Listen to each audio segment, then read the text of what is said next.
predicar Dios me ayudó y yo estoy seguro que hoy también me va a ayudar, aunque me dé aquí algo.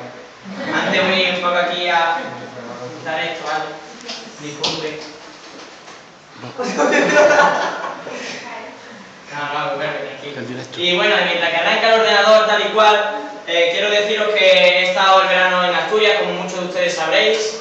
He podido también tener el privilegio de que uno de mis tíos me dejara un libro que hablaba de los apóstoles, de los 12 apóstoles, y quiero que ahora un poco así libremente ustedes me digáis qué pensáis de los apóstoles, qué cosas hicieron los apóstoles, es decir, lo que ustedes queráis libremente, para que nadie calle, pero que libremente digáis qué cosas pudieron hacer los apóstoles, cómo eran, es decir, cualquier cosa de los apóstoles, que cada uno me hable. De los 12. Que estuvieron con Jesús. Estuvieron con Jesús. Los milagros. Hicieron milagros. ¿Qué tipo de milagros? ¿Alguien sabe algún apóstol que hiciera algún milagro?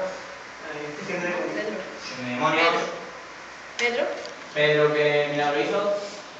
Paralítico. Paralítico, lo podemos encontrar en Hechos. ¿Algo más? Pero seguían, no se olvidó por eso, lo que les seguían, que estaban atentos. ¿Vale? Obedecían. Obedientes, eran obedientes. Bueno, para empezar, quiero compartir con ustedes un texto. No va a ser en el que vayamos a reflexionar, pero los que no tengan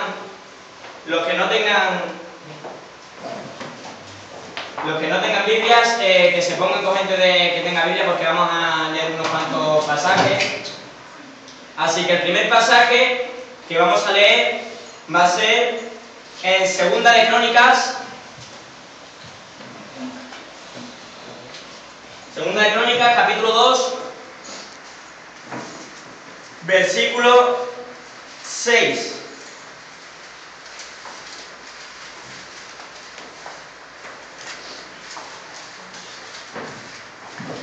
Segunda de Crónicas, capítulo 2, versículo 6.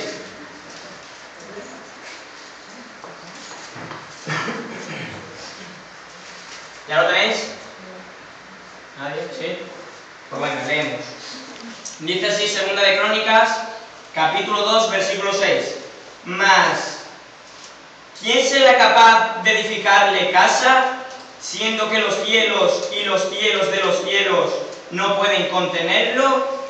¿Quién pues soy yo para que le edifique casa, sino tan solo para quemar incienso delante de él? Vamos a orar y vamos a hacer que Dios sea quien nos habla a cada uno de nosotros.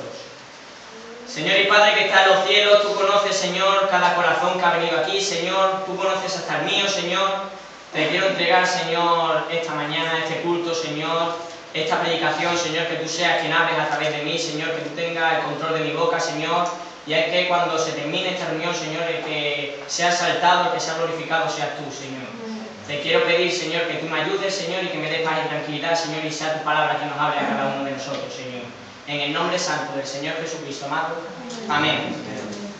Bueno, antes os he dejado aquí un PowerPoint, no sé cómo irá porque va así mal, pero tengo un vídeo de que va un poco relacionado con este versículo. ¿Vale? Está enchufado la altavoz y todo.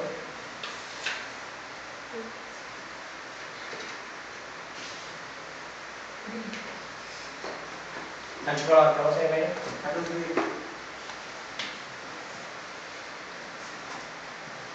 La canción de mientras, que aquí los fallos técnicos y eso, es sobre la de Canción Sublime Gracia. Ahora os daréis cuenta también porque es una canción que a mí me llamó mucho la atención. ¿Quién fue el...? Habla de John Newton. ¿Alguien conoce a John Newton? Fue el creador de esta canción. Y aquí lo que va a contar va a ser su historia, si soy capaz también de ponerlo. Parece ser que no. A ver. Si funciona. Bueno, pues entonces... ahí mismo.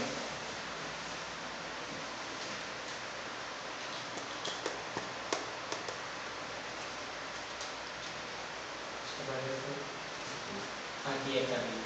No me puede poner grande, pero no sé por qué no suena. ¿Puedo enchufar seguro? Pues entonces, os lo leeré. Con el principio.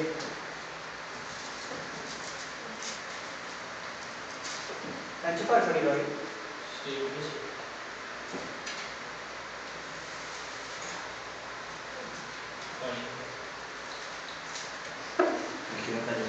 No hay subida de esto. Lo veis, ¿no? Lo digo, como lo vamos por aquí. Y la... Perdonadme por este fallo. Se escucha bien. Jehová Dios, ¿quién soy yo y cuál es mi casa para que me hayas traído hasta este lugar? Es el versículo. John Newton nació en Londres en 1725. Fue un esclavo traficante. Claro.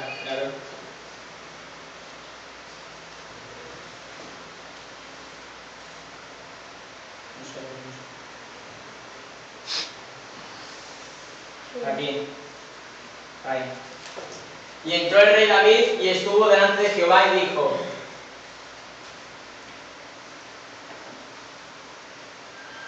Jehová Dios, ¿quién soy yo y cuál es mi casa para que me hayáis traído hasta este lugar?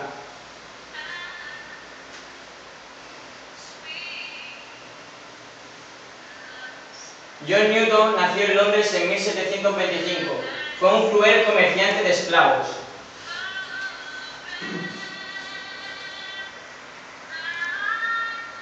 Desde los 19 años traficó con miles de hombres, mujeres y niños. Los esclavos eran encadenados y apilados. Se ensuciaban con sus propios excrementos. Algunos esclavos eran violados una vez tras otras, hasta morir. Newton, partícipe de esos abusos. Los esclavos que sobrevivían eran vendidos en centros de subasta. En 1748 su barco fue azotado por un feroz tormenta y casi es hundido. Cuando había sido un niño, su madre le había enseñado a orar y leer las Escrituras. Y ahora estaba de rodillas en medio de una tormenta, clamando a Dios por misericordia.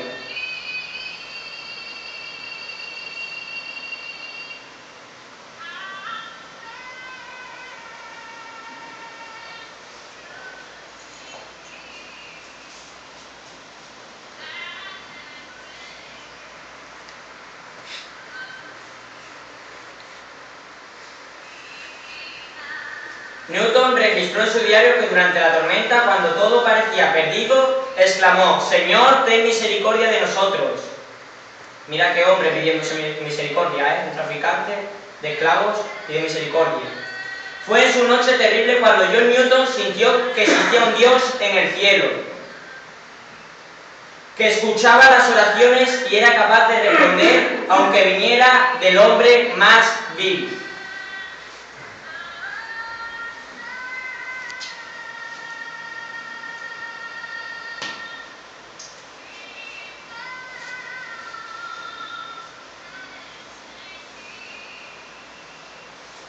John Newton sintió ese 10 de mayo de 1748 el perdón divino y hasta el día de su muerte lo celebró como el día de su conversión.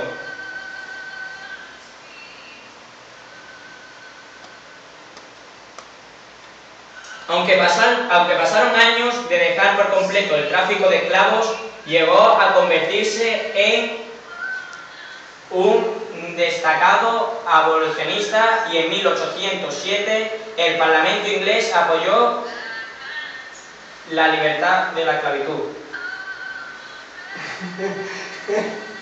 Se ordenó como ministro de la Iglesia anglicana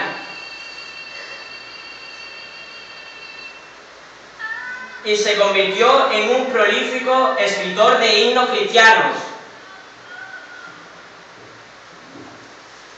En diciembre de 1772, Newton estudió Primera de Crónicas 17-16, lo que hemos leído, y de allí preparó su sermón de Año Nuevo, de 1773. Parte del sermón eran los versos de la séptima estrofa del himno que tituló, a ver si alguien conoce este himno, Expectativas y revisión de fe. ¿Nadie? Pero a lo mejor, himno que seguro conocéis como Sublime Gracia. Fíjate qué persona escribió ese himno.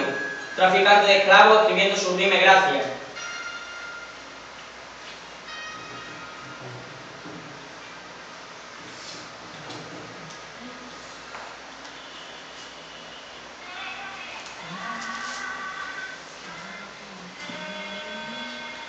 Vemos lo que pudo hacer, lo que fue capaz con hacer este himno. Ahora vamos a ver todas las cosas que un traficante de esclavos de 19 años, lo que pudo hacer Dios con su vida. Siendo lo más vil, dice el hombre, que era lo más vil lo que Dios pudo hacer con su vida. Ahora vamos a verlo.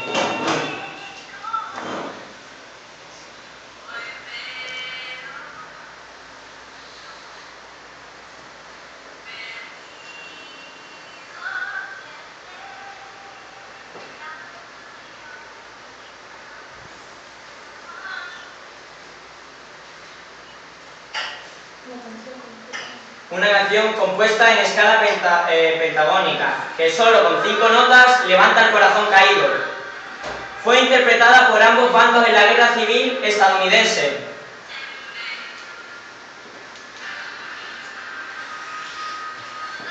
Se cuenta que fue cantada por los indios Cherokee cuando fueron sacados de su tierra, que se conoce como el Sendero de Lágrimas. Fue cantada en el movimiento por los derechos civiles de la década de 1960.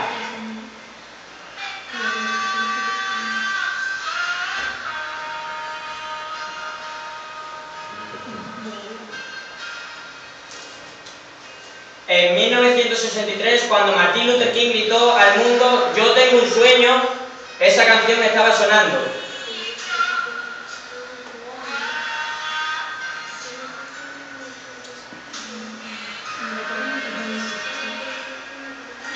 Sublime Gracia fue cantada en 1990 cuando Nelson Mandela se libró tras 27 años de encarcelamiento. Cuando cayó el muro de Berlín en 1989, también se pudo cantar. El 11 de septiembre de 2001.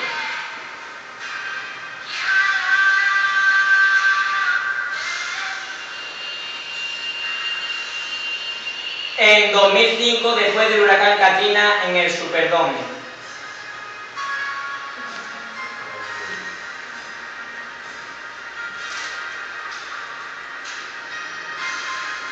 La gracia de Jesús tiene poder para transformar,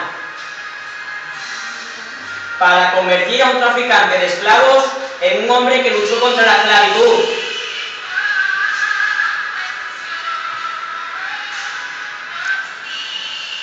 La Biblia dice: todos pecaron y están destituidos de la gloria de Dios. Romanos 3:23.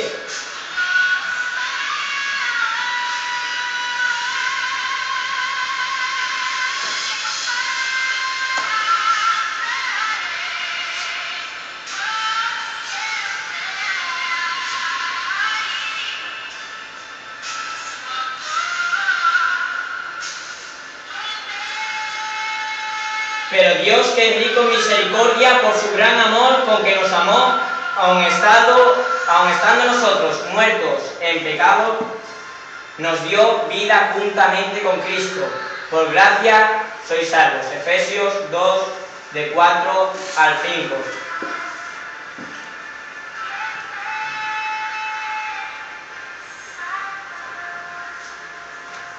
Bueno, ¿qué pensáis ustedes del vídeo? ¿Queréis hacer algo de comentar o algo que haya llamado la atención?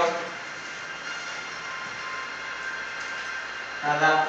Pues yo voy a seguir comentando porque este vídeo, cuando estuve leyendo, escuchándolo, viendo en mi casa, hubo una pregunta que me llamó la atención, porque justamente cuando a mí me llamaron, porque yo estaba en Asturias, mira que en septiembre vas a predicar, la verdad me sentía como el traficante. Digo, ¿cómo que voy a predicar? A ver, ahora yo que hablo con 17 años, que soy capaz de decir, y hasta ahora sigo pensando más o menos de a ver cómo lo hago, qué digo, pero la verdad que tuve que reflexionar, que siendo lo más vil, hay un capítulo, hay 3 versículos en la Biblia, en Primera de Corintios, capítulo 1, versículo del 26 al 28, que así era como yo me sentía, y como a lo mejor muchos de ustedes estéis sintiendo, que Dios manda algo y os pensáis que no estamos capacitados para hacerlo, pero no quiero decir una cosa, no soy los únicos.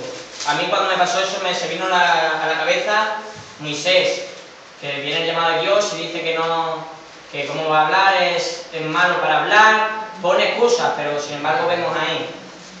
Y a mí me pasó lo mismo, poniendo excusas, ¿qué hago? Predicaré, pero quiero que leamos este versículo, por favor. Pues mirad, hermanos, vuestra vocación, mirad a lo que estáis llamados cada uno de vosotros, mirad, examinad. Primera de Corintios 1, versículo 26, mirad, hermanos, vuestra vocación, que no sois muchos sabios según la carne, lo reconozco, mejor que yo habrá millones en la tierra, mejor que tú habrá millones en la tierra, pero mira, dice, ni muchos poderosos, ni muchos nobles, sino que lo necio del mundo escogió Dios, fuimos escogidos por Dios, para avergonzar a los sabios. Dios no hace falta sabia para que pueda avergonzar a los débiles, Dios quiere débiles para forzar a los fuertes, como estamos leyendo. Y lo débil del mundo escogió Dios para avergonzar a los fuertes. Y lo vil del mundo y lo menospreciado escogió Dios, y lo que no es, para deshacer lo que es. Amén. Como ya dije, la predicación la iba a hacer de los 12 apóstoles, ¿os acordáis? Y vamos a poner la primera diapositiva. Os voy a poner la primera diapositiva. Los 12 apóstoles. Los nombres de los 12 apóstoles. ¿Alguien se lo sabe entero? Pero nadie, ¿no? Los 12 apóstoles. El primero, Pedro. Segundo, Andrés. Después Jacob. Después Juan. Después Felipe, Bartolomé, Mateo, Tomás, Jacobo, Simón, llamado Celote, y Judas Iscariote. Vamos a leer en la Biblia donde se encuentra el llamado, porque cuando leí este libro, en este 4 o 3 versículos que hay una profundidad, y quiero que podamos meditar en estos versículos. Lucas capítulo 6, versículo 12. Lucas 6, 12. Lucas. Capítulo 6, versículo 12.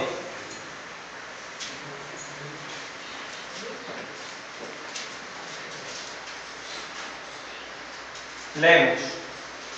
En aquellos días él fue al monte a orar y pasó la noche orando a Dios. Y cuando era de día llamó a sus discípulos y escogió a 12 de ellos, a los cuales también llamó apóstoles: a Simón, a quien también llamó Pedro, a Andrés, su hermano, Jacobo y Juan, Felipe y Bartolomé, Mateo, Tomás, Jacobo, hijo de Alfeo, Simón, llamado Celote, Judas, hermano de Jacobo, Judas Iscariote, que llegó a ser el traidor. Antes de nada quiero meter un poco en el contexto este pasaje. Y Jesucristo va empezando multiplicando por las ciudades, empieza a predicar en una ciudad, predica en otra, y gente se van acercando, gente más se va reuniendo, hasta que llega el punto de que Jesucristo empieza a formar multitudes, le siguen multitudes. Y a partir de ahí vamos a empezar a leer en el versículo 12. En aquellos días, vamos a dejarlo primero en la primera parte, en aquellos días. Os he metido un poco en contexto. Cuando se refiere a aquellos días, no se refiere a una fecha específica, no se refiere a un 7 de marzo, no se refiere a una fecha específica, sino a un periodo específico. ¿A qué me quiero referir? No se está refiriendo un día concreto, sino en una temporada de la vida de Jesucristo. Por ejemplo, en la niñez, pudo ser también en su bautismo, en la muerte. Pues bueno, en aquellos días han hecho estudios y dice que de ahí a su muerte quedaban aproximadamente 18 meses. Si leemos en el capítulo 5, vemos que ya los fariseos están tramando para intentar matar a Jesucristo. Y Jesucristo también sabía que se tenía que ir algún día de aquí. Y entonces empezó a dejar sus discípulos. Entonces ahí nos encontramos en aquellos días. Vamos a seguir leyendo. Él fue al monte a orar. Aquí empieza ya la primera enseñanza. Él fue al monte a orar y pasó orando la noche a Dios. Vemos una de las cosas importantes de Jesucristo. Lo más importante que tenía Jesucristo era orar. Vemos cada vez que va a hacer un milagro, lo primero que ora es al Padre. En el huerto de Getsemaní lo tenemos a Jesucristo orando también. En la elección de los 12 lo vemos orando. Y yo quiero empezar haciendo primero esa pregunta a ustedes. ¿Cuánto tiempo le dedicáis a la oración de Dios? Aquí estudios dice que se pasó la noche entera orando. Aproximadamente fueron 10 horas orando. No quiero decir que ahora aquí nos llevemos 10 horas orando. Pero cuando tenemos que pedirle una cosa importante a Dios, una decisión importante en nuestras vidas a Dios, ¿cuánto tiempo le estamos orando a Dios? Estuve hablando ayer con un hermano para saber cuándo es un buen cristiano, tal y cual. Los frutos, ayer estuvimos hablando de los frutos, ¿verdad? Si tú quieres saber, estuve hablando con los hermanos, si tú quieres saber cómo tiene la relación con Dios, solo hay que ver la intimidad que esa persona tiene con Dios. Si esa persona no tiene intimidad con Dios, su relación con Dios te aseguro que va a ser nula. Su relación va a ser nula. Para tener una buena relación con Dios, tienes que tener primero una buena intimidad con Dios. Aquí lo vemos con Jesucristo, la intimidad que tenía con el Padre. Eran prácticamente uno. Seguimos. En el versículo 13. Cuando llegó el día, llamó a sus discípulos y escogió a 12 de ellos, a los cuales también llamó apóstoles. Vamos a leer en el versículo 14 también a Simón, a quien también llamó Pedro, Andrés, su hermano, Jacobo y Juan, Felipe y Bartolomé, Mateo, Tomás, Jacobo hijo de Alfeo, Simón llamado Celote, Judas, hermano de Jacobo, y Judas Iscariote, que llegó a ser el traidor. Vemos cómo se presentan los 12 apóstoles, es decir, coge entre una multitud a 12. Lo primero que aprendí al leer el libro fue que los que había ahí no eran ni los más ricos, ni los más sabios, ni los que tenían la mayor clase. ¿Alguien sabe dónde eran estos apóstoles? Eran galileos. La gente de Galilea se consideraba clase baja, digamos que no tenía importancia. Vemos también a otro que escogió, a Mateo. Mateo era un cobrador de impuestos, republicano. Esa gente estaba apartado, eran llamados traidores del pueblo de Jesucristo. También tenemos un celote. ¿Alguien sabe lo que es un celote? Simón llamado Celote. Fíjate que gente está cogiendo Dios para un ministerio tan importante, que era cuando él se fuera a continuar la obra. Mirad qué gente. ¿Alguien sabe lo que es un celote? Celotes eran personas que lo que querían eran radicales que querían quitar el poder romano por la fuerza. Así que ustedes imaginaros a Mateo, que estaba por los judíos que le querían linchar, y tenemos un celote que como cogiera a los romanos, le mataba. Imagínate a qué personas estaba cogiendo Jesucristo, a un celote, a un pescador, a un cobrador de impuestos. Y eso era lo que yo quería compartir también con ustedes. Nosotros también muchas veces somos llamados para cualquier cosa. Por ejemplo, a mí me tocó para predicar, a otro, por ejemplo, a orar. Y cada uno de nosotros, como hemos leído en 1 Corintios, tenemos un llamado concreto. En nuestro llamado seguramente habrá millones de personas que la hagan mejor. Pero Dios escogió a sus 12. Dios escogió a cada uno de los que estamos aquí. La función que era de estos 12 era llevar el evangelio a otras personas. Hoy en día vemos que no están aquí los 12 apóstoles. Hoy los 12 apóstoles se ven en estatuas como si fueran dioses, como si fueran gente grande, pero vemos como principalmente como de las cosas pequeñas Dios hace cosas grandes. Como de un esclavo Dios hace cosas maravillas con él. Así lo mismo pasa con nosotros. Nosotros estamos reunidos aquí en San Juan, en un punto de San Juan. Si estamos cada uno de los que estamos aquí, es porque Dios quiere que este pueblo, el pueblo de San Juan, pueda conocerle. Hoy no están aquí los 12 apóstoles para predicarles, hoy no está aquí a lo mejor el mejor evangelista, pero está Eduardo, está Esther, está Antonio, está cada uno de nosotros, y Dios quiere que pueda trabajar en nuestras vidas para llevar a cabo nuestro llamado. Dios no pide grandes personas, ¿eh? Si vemos en la Biblia, Dios pocas veces pide a grandes gente, lo hemos visto en los 12 apóstoles, no eran de los mejorcitas que hay, no había de los más santos, no tenía que ver nada ni con la religiosidad, no estaba metido con ámbitos religiosos, pero vemos como Dios coge a pequeñas cosas para hacer grandes cosas. Y yo quería compartir eso con ustedes, que siempre que Dios vaya a hacer un llamado, que siempre que Dios os diga algo, no digáis, no, es que yo no puedo, no es que me veo incapacitado, no es que hay otra persona en la iglesia que lo puede hacer mejor que yo, no es que otro... No, si Dios te ha escogido a ti, es porque algo quiere hacer Dios contigo. Es porque Dios quiere mostrar al mundo otra cosa contigo, si no te hubiera escogido a otro. Si Dios te ha puesto aquí en San Juan, en Aljaraque, donde estés, es porque te ha escogido a ti únicamente y quiere que lleves a cabo esa función, de que otros puedan conocer el Evangelio. Igual como algún día los 12 apóstoles lo hicieron, hemos visto que no eran grandes cosas, hemos visto que no eran prácticamente galileos, y vemos todo lo que hizo. Hizo milagros, como mencionamos la primera vez.